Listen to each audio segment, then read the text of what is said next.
prévenir les escroqueries aux ordres de virement, c'est un enjeu essentiel pour les entreprises.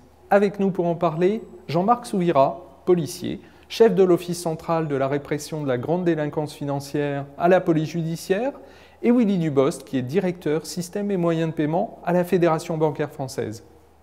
Alors d'abord, le virement est une opération irrévocable, c'est-à-dire qu'on ne peut pas l'annuler, on ne peut pas revenir en arrière une fois qu'on a demandé à exécuter un ordre de virement. Donc ça, au titre de l'individu, il faut faire très attention quand on exécute un ordre de virement, et encore plus quand c'est au sein d'une entreprise.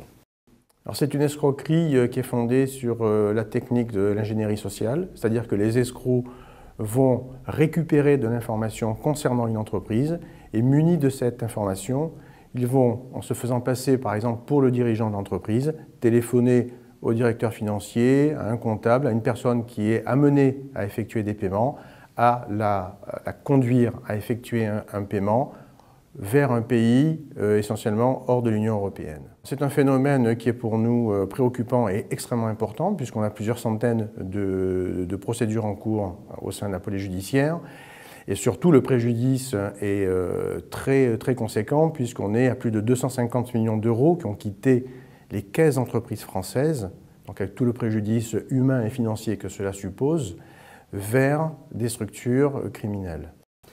À quoi le responsable d'une entreprise, justement, doit-il faire attention ?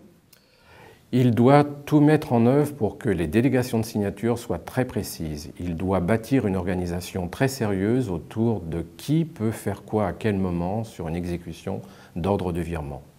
On doit regarder l'organisation de l'entreprise, qui peut à quel moment décider d'un virement, soit en France, soit à l'international. Il faut regarder avec précision les outils, la sécurité autour des outils, et il faut mettre en place toute l'organisation autour des montants, des plafonds autorisés, du nombre de virements exécutés par un individu par jour ou par semaine, etc., etc. Tout ça doit être procédé avec minutie, organisé par écrit pour que chacun puisse s'appuyer sur ces procédures papier.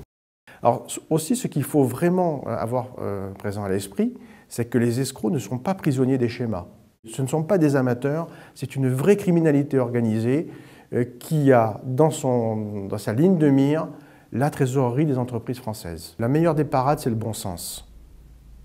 Jamais un directeur d'une entreprise va appeler un directeur financier d'une filiale pour effectuer un virement en Chine pour faire échec à un contrôle fiscal. Ça n'existe pas.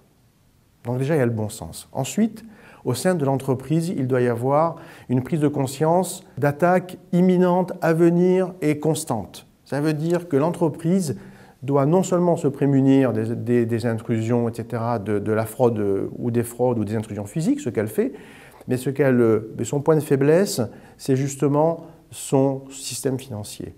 Et c'est pour ça que l'entreprise doit diffuser en permanence des notes d'alerte.